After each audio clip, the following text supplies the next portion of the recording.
Have you ever wondered if your normal old blow dryer is better than a high-speed blow dryer? Welcome to the Hair Lounge. My name's Angelina, and I am going to put that to the test today. This is the Velo high-speed blow dryer, and I am going to test it versus my normal Hot Tools blow dryer that I use in the salon. Yes, I'm a licensed hairstylist. And really, this is my opinion on which one is better. I will be honest with you, the company reached out and wanted me to try this. As always, if you've been here before, you know I like to break things down, kind of give you my personal opinion. Even though the company sent this to me, I'm not going to change my opinion on it, whether I like it better or not. But I always like to tell you if a company does send me something to try out. So first, let's talk about what this dryer does compared to my typical blow dryer. Some key features I want to talk about with this blow dryer is the motor. So this one runs at 140,000 RPMs. So that motor is pushing out tons of airflow, and that is going to help your hair dry a whole lot faster than a traditional blow dryer that is not a high-speed blow dryer. Another super great feature is this thing is very light compared to a traditional blow dryer. Since this is a professional blow dryer, it is still pretty light, but this one definitely feels lighter. And as you can see with the footprint of the blow dryer, it's a lot smaller. So it's gonna be a little lighter than what you're used to using in your hand. Now, why is that important? Well, for someone like me, when I am drying hair all day long, your hand, your wrist, your shoulder gets very tired when you are using something that is a little bit heavier. So lightweight is very important. Or maybe you have very thick hair and it takes forever to dry. You're not gonna wanna sit there, and you're kind of getting an arm workout anyways when you're blow drying your hair. So you don't want to risk hurting your hand when using a blow dryer. So a lightweight one is super important. Have you ever heard of negative ion technology? Well, this bad boy has that. And what that does is it creates kind of a barrier for your cuticle to lay flat versus kind of drying it super fast and having a positive ion. Positive ion is gonna make your hair a little bit frizzier. It's not gonna be nearly as shiny. But with the negative ion technology in this blow dryer, you're not gonna have to worry about really having to smooth out your hair or laying that cuticle flat because of the technology. Now I wanna talk about the smart temperature control with this blow dryer. I would say this is probably the most important thing to me whenever I had this company reach out, that I was like, smart temperature technology, what does that even mean? Typical blow dryers will have a low heat, a medium heat, and a high heat. And this one also has that. So what exactly does the smart temperature control do for the blow dryer? Well, when you're at that super high heat, it stays at a very consistent temperature. You've all used a blow dryer on your own hair before, and when you're drying your hair, you don't change the temperature, but those things can get very hot. Some blow dryers will get up to 400 degrees Fahrenheit, which for your hair, that is horrible. If your hair has moisture in it and you're drying it at a super high heat, think of like boiling water. That's kind of what you're doing to your hair if it is way too hot. So this one does not do that. It stays a very consistent temperature even when you're on that high heat, and it's not going to overheat your hair, which is great for your hair health. It's super important to not over dry your hair. I want to mention that the temperature is roughly about 257 degrees Fahrenheit and just stays at that. So you do not have to worry about touching your hair and having it feel way too hot, which is awesome. All right, I told you all the facts about it, but let's be here. You're here to see how it compares to a traditional blow dryer. So I'm gonna split my hair in half, and I'm gonna dry my left side with the Velo. I do part on this side, so there's definitely a lot more hair compared to this side. And it has air dried a little bit, but I am just gonna take both of them in my hand, Velo on this side, traditional on this side, and we are just gonna rough dry it. That's typically how I blow dry my hair, and I wanna see which one is drying faster. And it'll tell us if a high-speed blow dryer is important. I'll tell you, I dry hair all day, every day, and that is a time sucker of styling a hair client when it takes forever. So I'm hoping that this one dries as fast as it says it does.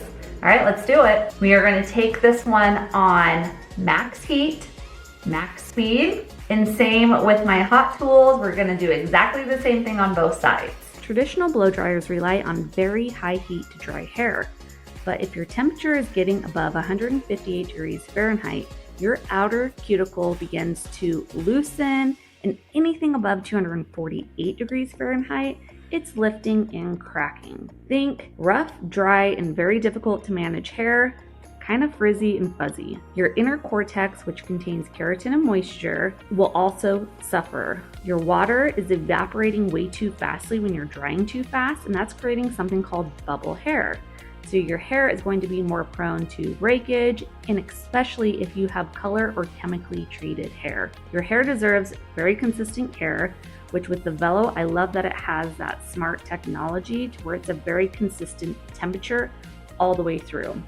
As you can see, while I'm drying my hair, the traditional blow dryer has kind of a wider footprint versus the Velo. It's definitely a little bit more lightweight, and it's just smaller. You can fit it in your carry-on, which is super nice for on the go.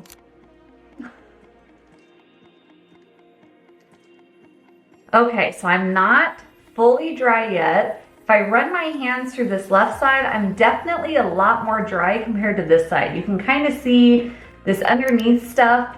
It definitely has moisture in it compared to my left side. Now I'm gonna ask you, when I was blow drying my hair, did you notice the kind of airflow and power of the Velo?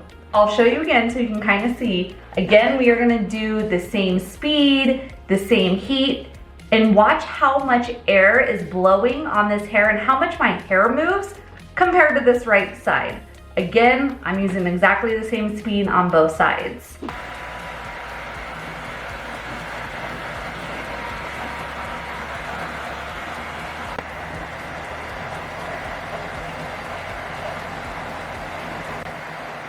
As you can see on the left side, I could get my hair to go straight up and down. This side, it was moving. I wouldn't say it wasn't moving, but it definitely wasn't going super high up in the air, and that's because the RPMs of the Velo is crazy ridiculous. Now, looking at my hair, that negative ion technology. So, if you look at the right side, my ends look a little frizzier. This side, they both have a good amount of shine to it, but this side, I have texture to my hair naturally, and when I rough dry it, you will see a little bit of wave. But as you can see on this bottom right here, there's not nearly as much wave as this right side. This right side, it definitely has a little more wave. Again, like I said, it's not as dry as this other side, so that might also have something to do with it. But you can just see it's not nearly as wavy. I wouldn't say it's not frizzy because I did do a rough dry on it, but it looks smoother, which we like that. So, and another thing that I noticed, since it does have that high RPMs, I have a lot more body on the left side compared to the right side. So this side, you know, it's laying a little flatter, but this right side, I think because of all of that airflow being blown into my hair, it just has a lot more lift to it. This side, as you can see, like on my roots, it's just flatter. It's not as fluffy. So if you are someone who likes a little more body to your hair, a high-speed blow dryer is the way to go. It's gonna dry your hair a lot faster, put all that air into your hair, and give you a lot more lift to it, which who doesn't like volume? As I told you before, this company did send this blow dryer to me, but I want to talk about price and value and kind of what you would expect out of. Really, it looks like a high-end blow dryer. You know which one I'm talking about. And this one is not even close to the same price as that particular one. So my blow dryer, Hot Tools, it's a professional one. I got it at the beauty supply store that typically only hairstylists can go to, but I did look online to see roughly how much they are running currently right now. We are in October, and on Sally's Beauty Supply, I found it for $74.99, which is a pretty good price for a professional blow dryer. So now throw in the comments kind of what what a high-speed blow dryer would run that looks like this. What's your guess? 150, 200, maybe 300, maybe not that much. Put it in the comment box below and tell me kind of roughly what you think a blow dryer like that would run. Well, currently on their website, they are running a sale for October at $74.99 with the sale price. So really, something that's gonna blow dry your hair faster. This side definitely dried a lot faster than my right side. I mean, that is a crazy, ridiculous price. You're definitely getting a good value for a blow dryer, a professional blow dryer, one that's gonna not damage your hair because it is not using heat to dry it. It's staying that consistent temperature. It's drying your hair faster. It's making your hair shinier and smoother with that technology in it, the negative ion technology. And it's super lightweight, it's not super noisy. I definitely like this. I'm gonna try it on a lot of my clients in the salon and kind of see what they think and see if it helps cut down my time on blow drying their hair. So if you guys have any questions about this particular blow dryer, don't hesitate to leave them in the comment box below. If you need the link to it, let me know. I'll drop that down in the description box too. And as always, I hope you guys enjoyed this video and we will see you next time. Bye-bye.